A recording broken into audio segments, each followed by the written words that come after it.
Good morning and welcome back to Sacrifice of Praise. Today we are reading chapter 23 of the book Sacrifice of Praise, and the title is Lily of the Valleys. Song of Solomon 2:1. I am the rose of Sharon and the lily of the valleys. Cagayan de Oro, Philippine Islands, 1999. I loved the work I was doing, and I loved living with and learning from the missionary friends who hosted me. Language lessons were hard but fun. Life was good, but there was only one fly in the ointment. I was in constant pain.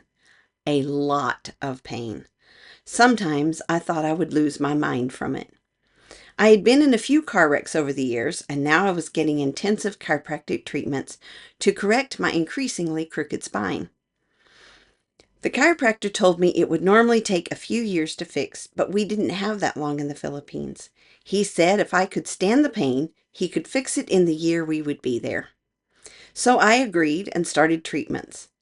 I had no idea how much pain was in store. Partway through these treatments, I was rethinking this decision and questioning the wisdom of it. I was in a fog of pain and felt useless. I was only getting in a couple of hours of typesetting each day. I think it's all a bit of a fog even today. One day I was typesetting and the pain was so bad that I asked the Lord why he even had me there. Surely someone else could accomplish so much more. It thrilled me to be used, but I didn't understand why he had me there.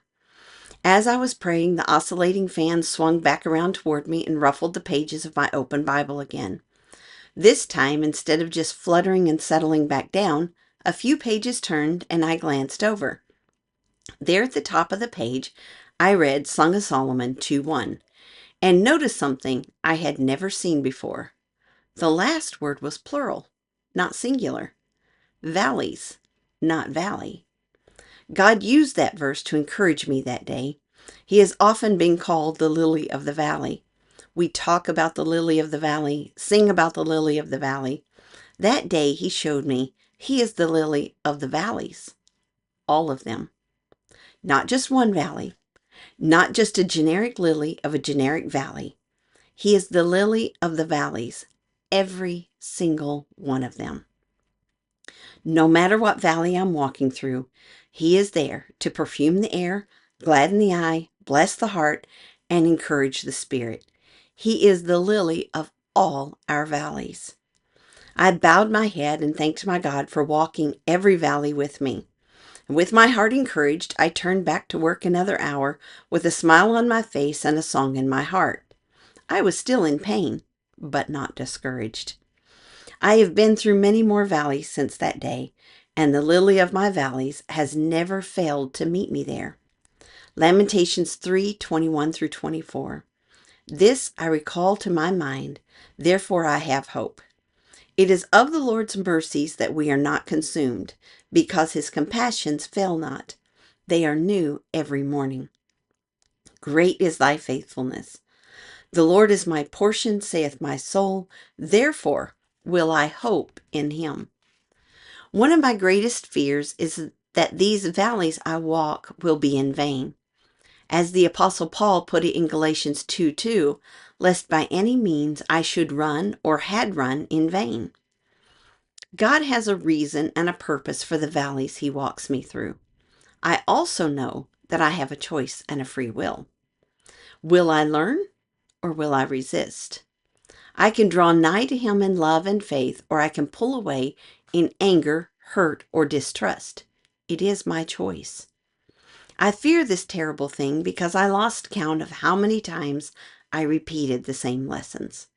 Too often I saw a glorious truth, realized God's overwhelming love, or remembered God's almighty power, only to forget and find myself back in the same habits as before. I would catch myself looking at others and their blessings, instead of looking at Christ and recognizing all he has done for me. When this happens, I must choose to change my focus and rejoice. The flesh is good at allowing seeds of bitterness to grow again. It excels at envying instead of rejoicing. I wonder how God could keep on loving, teaching, leading, and putting up with my unfaithfulness. Then I read verses like Lamentations 3:21 through 24, and John 21:15 through 19. In John, we find Jesus coming to his disciples after his resurrection.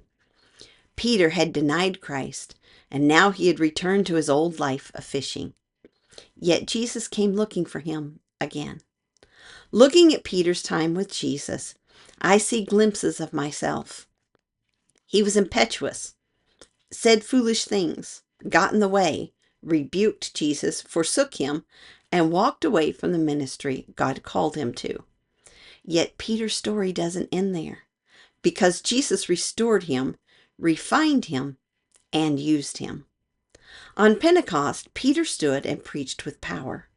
Throughout Acts, we see God mightily using him. Then we read Peter's powerful epistles. God, in his infinite wisdom, saw what Peter would become, not what he was when Jesus called him. He didn't give up, and Peter became a great man of God. He keeps on because of his mercies, his faithfulness, his compassion. He continues because he loves me. His faithfulness is based on his character, not my actions. I am so glad he is faithful. Don't give up in the middle of your valley. Draw close to the lily of the valleys and trust him to work through the pain you're enduring. He is faithful to walk with you through every valley. Whatever valley you're going through today, don't forget to stop and look for the lily of the valley. Spend some time in his presence, seeking him, loving him, and letting him love you. I remember a story that my dad would tell when I was growing up. And it was about an older lady who been through a lot of hard times. And the preacher came to visit her, and she was sitting on the front porch rocking. And they talked for a while, and he asked her, how did she keep the sweet spirit that she had? What was her secret through all the hard things she'd been through? And she said, well, I sit here and read my Bible and let the Lord talk to me a while. And then I talk to him for a while. And then I just sit here and let him love me. Don't forget that the lily of the valley loves you. So spend a little time reading his word and letting him talk to you.